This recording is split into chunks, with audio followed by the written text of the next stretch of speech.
Ladies and gentlemen, welcome to another episode of Truth from the Booth, episode 10. I am your host with the most from coast to coast, that Puerto Rican on point here every time, DJ Prophet. What's good? Today's special guest is a friend of mine. He is a hustler, an entrepreneur. He is the CEO of the Cloth, Los Angeles. He is Rob V. Welcome to Truth from the Booth. What's going on, everybody? What's going on, Prophet? Yo, man, good to see you. Thank you so much for jumping on here with me, man. It's been a long time on the way that we get this going and have this conversation and let everybody know about even more about Of the Cloth, which has taken downtown Los Angeles by storm. One of the few successful businesses still standing in on the block of 6th and Spring Street. Talk to me about Of the Cloth, how you got started, when we opened, and what you got going on. Well, I mean, it was a time in life where I just found an opportunity to just kind of like pursue something that I've always wanted to do. You know, I've always liked retail. I've always liked selling. I've always liked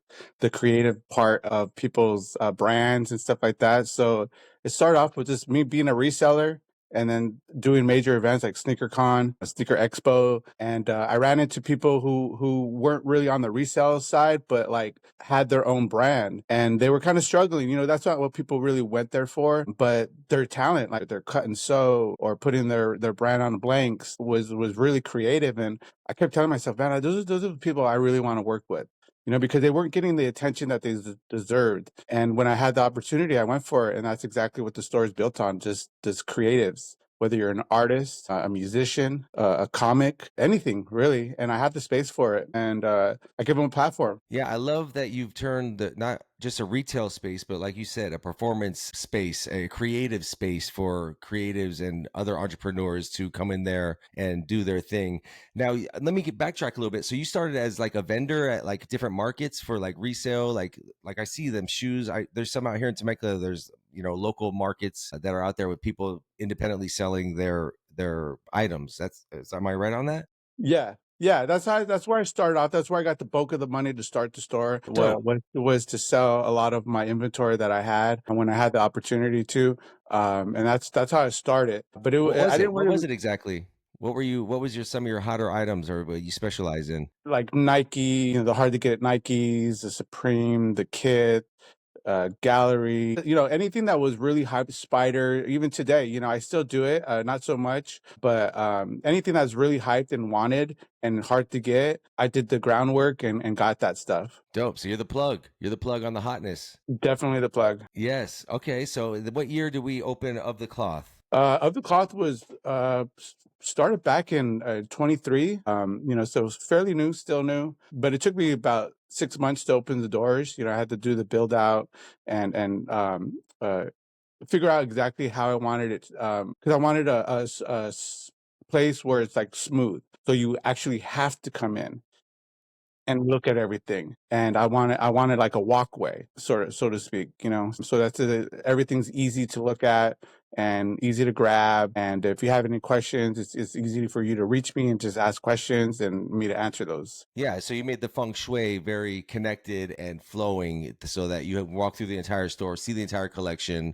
and where you're placed is it doesn't feel like you're bothering anybody to ask for help, correct? And you don't have to Like, reach, you have to no. climb up to grab stuff. Nothing like that. Yeah, everybody can grab what they're looking at and check it out for themselves up close and personal. Yeah. Beautiful. Now, how did you talk to me about the process of actually finding the space? How long did that take on the hunt? Did you move around yourself? Did you have a realtor help you look for the dynamics and the space, the footage, square footage you're looking for? How did that process work? I did it all myself. I just did a little bit of reading on how to look for spaces. I looked in different areas. I talked to different managers of buildings, and it was really just it did happen organically, so to speak. Like it wasn't where the building is now. It just happened perfect. I talked to other, like I said, managers and brokers, and the feeling was just not there. It was like they had bad negotiation skills. And this was my first lease negotiation that I ever did. But I looked online. I tagged the building that I liked, and the price dropped. And as soon as it dropped, I gave management a call. Nice. So just keeping an Yeah. eye on it. And when the market got hot, you popped in and took it out the oven. Yes. Love it. Yeah, it's a beautiful space, man. And the location is just, It's a great location as far as foot traffic and the bar scene and the nightlife scene. Your hours of operation are a little bit different than at your average retail store. Talk to us about that and what pushed that time to be open for you. Yeah, so the hours were pretty easy to figure out because that street, Sixth and Spring, is a nightlife street, and it really came down to like whenever my wife and I would travel and we would go to these places, there was something open. And we get late starts, right? But there was something open at 11 o'clock, like a little retail store, a little art store, or and that's where I was just like, man, downtown deserves something like that. You know what I mean? I feel like it's a destination. I feel like it's on the map. You know, it's downtown LA, and there should be something besides just bars and restaurants open at this particular time, and it's working. Like those hours really work. Yeah, you don't close till like 1 a.m. on some nights, correct? Friday, Saturday, open till Yeah, one. and you've told me people have come in there, didn't get into dress code, and had to come cop something fresh to get into the club. Absolutely. Yeah, yeah. Like LA Exchange, usually has like some sort of dress code. And yeah, I definitely I have deals too, so it's not like I'm hitting people over the head with my prices because I know they're in a desperate situation. Prices are reasonable, and prices are really are people know what they're shopping for. People know what they're spending. So it's really worth their money. Dope, dope. What are some of is the clientele you find other buyers or fashion friendly entrepreneurs? Are they influencers? Like, what would you say your demographic is mostly, if there is one that dominates in It's downtown Los everything you Angeles? just said. It's Yeah, everything you just said. yeah, Yes. Yes. I never know who's going to walk through those doors. And I feel like the store, because I do work with small vendors and they have a unique niche for themselves, like I feel like whoever walks in that store, I can get them something that they want. Even if it's in a little an accessory or I mean I have plants for sale. yeah, People for don't sale. Yeah, yeah, people don't even yeah, realize for that. your apartment upstairs, right? Yeah, they look like they're decorations, but they're actually for sale, like everything in that store is for sale. That's dope. Now, speaking of for sale, what is the highest selling item in the store? Is there one, or is it all constant rotation of whatever is hot in the streets, or you're getting a good price for from you're still hunting around? Well, I think my number one items are like my resale items. It would be my Supreme. It would be my kit. It would be my shoes. That's the majority of it, but that's only like 25% of the store. I didn't want to dominate the store because then it would just be my store and I'd just be another resale store. And that wasn't the idea. But I do have to pay the bills and that's what people want.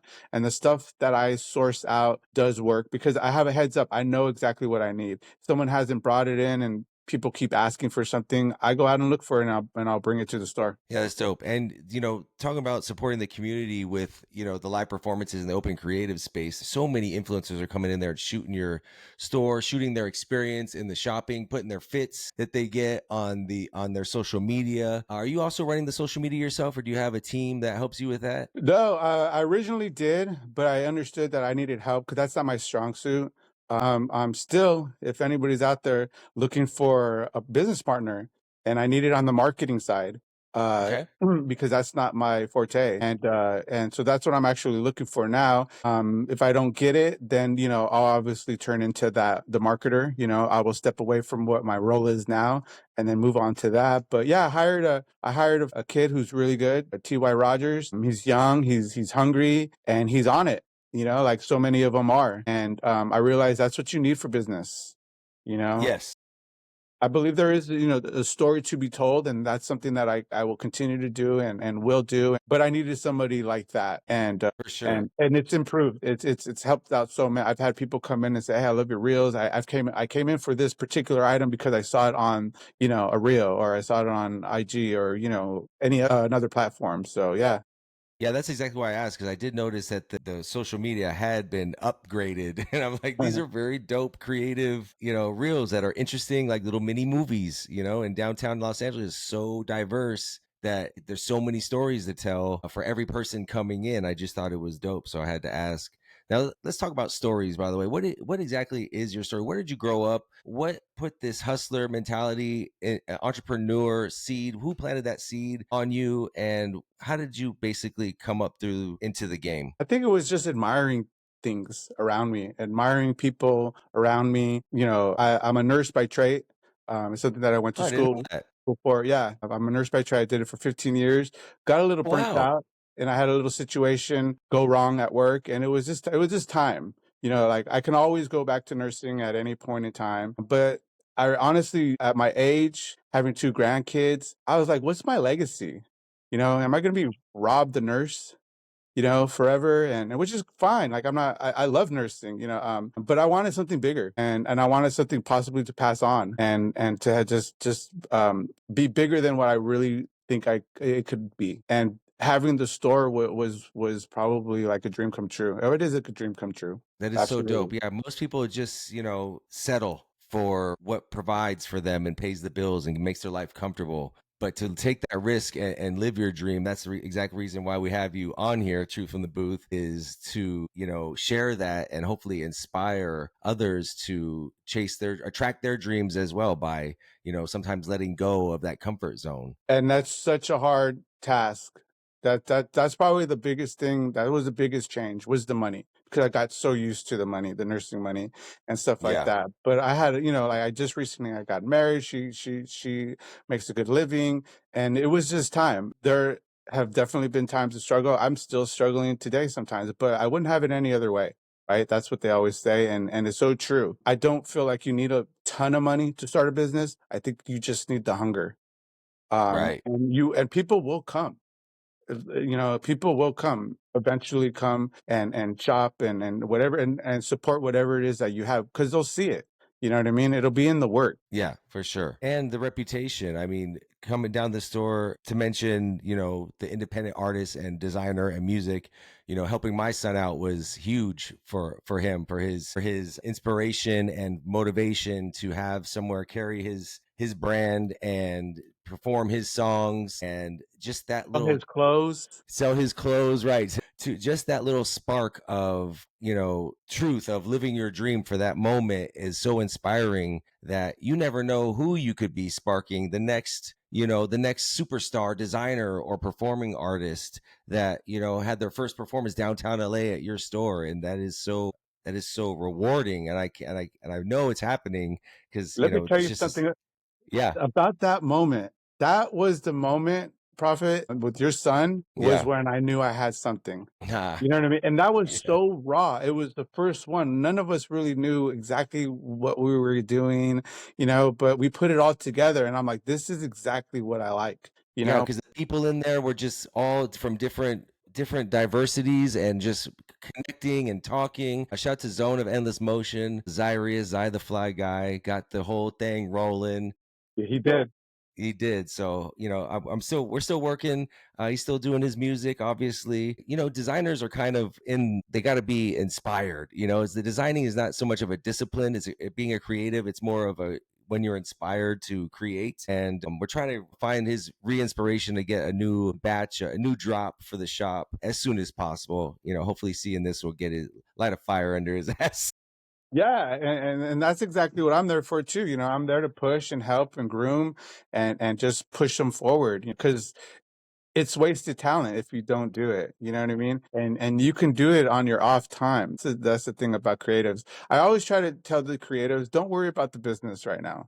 Don't worry about your business. Worry about your creative side, and then the business stuff will come to you. For sure. Is keep creating and you will attract the business, right? Yes. For sure. Yeah. And now talk to me about what kind of music is playing in the store when Rob's in there chilling. What are you listening to? You mentioned you're a grandfather. You don't look any older than me. So Yeah. congratulations. A grandfather of Thank you. three? Of Two. three? Two. Two. Okay. Uh, Well, I'm sure the third's somewhere in the future. But congratulations on that. What is Rob listening to though in the store when he is doing inventory? Okay, so when I'm doing my inventory, and because I know the younger cats are gonna come in, and I turn it up on Saturday nights, and it gets a little younger. I really, honestly, my week starts in the 70s.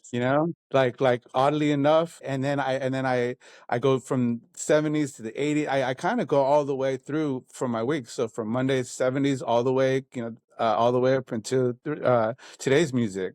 So I don't personally don't have a particular genre that I like to listen to. I like to listen to everything. Hence why I have the store. You know what I mean? Like I love live music in Yeah, I've general. seen alternative bands in there. I've seen keyboards. I've seen poets. I've seen Yeah. Yeah, It is we're trying to amazing. do a comedy show at some point, a magic show, like Hell anything. yeah. Let's do a burlesque. Let's do a Yeah. fucking midget wrestling. Yeah. The funny thing, it all coexists together well. Like people could come in and shop and listen rock out, Yep, yep. or shop and listen to a joke or two, like it's a good vibe for sure. I love it, man. Well, give people the address and your hours of operation Monday through Friday or Monday. Shit, are you open 7 days a week? Tell me. Let us know. Let us I know. am not. I'm trying to work on getting some more hours in, but being a new business, I know where my time is valuable. And right now my time is valuable Wednesday through Saturday. Hmm. It probably could be Sunday, but I love Sundays for family and stuff like that. But I'm working on hours. I'm working on getting more employees and expanding those hours. But for now, my time is valuable. I'm open in the evenings, like so. They're all over the place, but they are on Google. Wednesdays, I'm there from 5 to 10. Okay. Thursdays is 6 to 12. Friday, Saturday is 5 to 1, and then I'm occasionally open on Sundays. Okay. Okay. Yeah, like when So people you're ask for pop-ups and stuff like that, or a special occasion, and they usually pick a Sunday, and I open for my doors for that. nice. And what's the address? 204 West 6th Street, LA. 4 West 6th Street, downtown Los Angeles. Make sure you check them out. Say what's up to Rob of the Cloth. Tell him your Instagram handle and let him know. Let him know where they can check out, get a preview of some of the stuff you got going on Yeah, Instagram. yeah. Everybody keeps asking if I have a website. I'm working on a website. Like I said, that's where I'm looking for the marketer. I know what I do, but I need, I don't need people's money. That's what people don't understand. I want Yeah. you to be, like I could get my own money. I have my own money. I could get other people's money, but I need them to take over that part of the business. But so there's no website at the moment, but I'm working on it. There will be at some point. Yeah. I got some referrals for you, by the way. I'll shoot them over after this. Yeah, thank you. No problem. So again, what was your question? I'm sorry. Instagram handle of the Cloth LA, right? Is Yeah, there any yeah, it's underscores? it's of the cloth LA. It's basically that's it, of the cloth LA. All right. Well, make sure you if you're in downtown Los Angeles, check them out. Oh, do you also do shipping? Well, like if I don't live in LA, can you mail me stuff if I buy it online, buy it off Instagram off your store? I have been asked that question before off of Instagram actually, and yes, I will do. I will find a way to get you what it is that you saw to you. Awesome.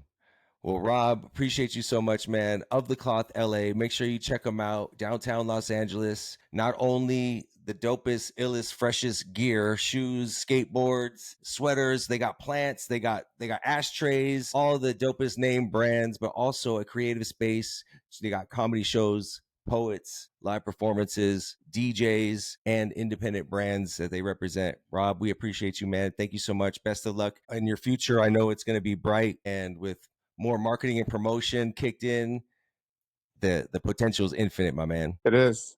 It is. Thank you, Prophet. I appreciate this. No doubt, no doubt. So this is True from the Booth. Thank you, Rob V, for coming on Of the Cloth LA. Yes, indeed. Episode 10. Make sure you like, comment, and subscribe to the YouTube channel. The numbers are climbing, the check's on its way, and and I appreciate every single one of y'all checking us out weekly on the YouTube channel, also on Instagram. All right. I'm DJ Prophet. That's Rob V of the Cloth. This is Truth from the Booth, and we will see you on the flip side. Peace. You got to hit me with the bang, bang, bang. And that's the bah, bah, bah. Oh, okay.